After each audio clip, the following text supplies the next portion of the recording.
A few years ago, my clinic was like a revolving door. I lost 27 people in a single year. It was very humiliating. It was very expensive, and it almost made me broke. Fast forward to today, my average team member stays for over 3 years, and I haven't had to look at a single resume in months. Today, I'm sharing with you the culture secrets that took me from a hiring disaster to having a team that stays. Watch this till the end if you want to stop being a boss and start being a leader that people actually want to follow. Most service owners are perpetually recruiting. This non-stop hiring, non-stop training. You're begging people to work for you. You're posting ad on Indeed or any other site with the same boring job description as the guy across the street. You have competitive pay, 401k, friendly environment, paid time off, etc. But that's not really a job post that will attract high-quality people. To get 3-year tenure, you have to stop recruiting and start attracting candidates. Your culture has to be so loud that the right people feel like they're going to be missing out if they're not there. You want people to be so excited to join your company, to join your mission. Creating FOMO is going to be so powerful in attracting candidates. When I had 27 turnovers, I was hiring hands. Now I hire for heart. I talk more about our values rather than just their tasks. Remember, if someone joins your team for a paycheck, they will leave your team for a higher paycheck, even if it's just a 50-cent raise. But if they join you for the mission, for the values, chances are they'll stay with you through thick and thin. Like I heard someone say, we hire people with a license and a pulse.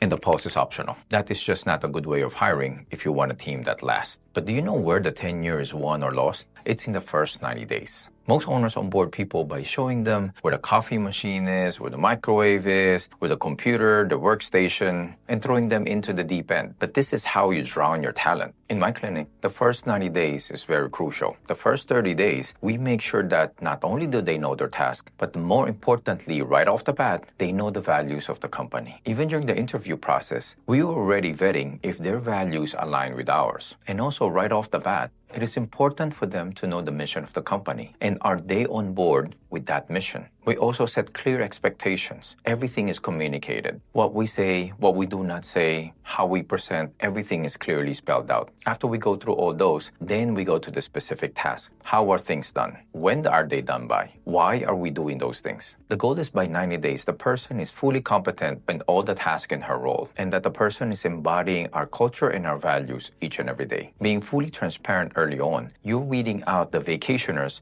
and doubling down on the builders. Tenure doesn't start at year 2. It starts at hour 1. Look, building a team that actually likes each other and you is the hardest part of the game. It is why most people stay small. But if you're watching this, I know you're tired of the small. You want to build an empire. And if you want the blueprint to having a successful business, hit the subscribe button. Now, let's talk about the secret to keeping them for a long time. Why do people quit? Usually, it's because they hit the ceiling. They look at their role and realize that they'll be doing the same thing for the next 5 or 10 years. To get your people to stay longer, you have to provide a pathway for growth, not just providing a position. Every month, I sit down with my team and ask, how can I help you? What questions do you have that I can help you with? What do you want to learn next? And every 6 months, we do an assessment. Maybe, for example, my aide wants to learn the front desk, or maybe the aide wants to learn more about what the therapists exactly do. Maybe my lead clinician wants to learn more about leadership. If you don't give your A players a way to grow inside your company, they will grow outside of it. I stopped being a boss, and you can start looking at it as I became a venture capitalist for my employees' dreams. When they win, the clinic wins. I'm not just telling them what to do. I have a vested interest in them winning. And as such, I provide as much guidance as I can to make this possible. That's a mindset that shifts you from being a boss to becoming a leader. Remember, being a boss is not about being in charge. It's about taking care of people who are in your charge. You don't build a business. You build a team, and the team builds the business. If you treat people like units of production, then they will treat your business like units of income. But if you treat them like partners in a mission, then they'll stay with you forever. Now, the foundation of the entire culture is hiring. You can't keep a 3-year tenure if you're hiring the wrong people. For more on hiring, watch the next video.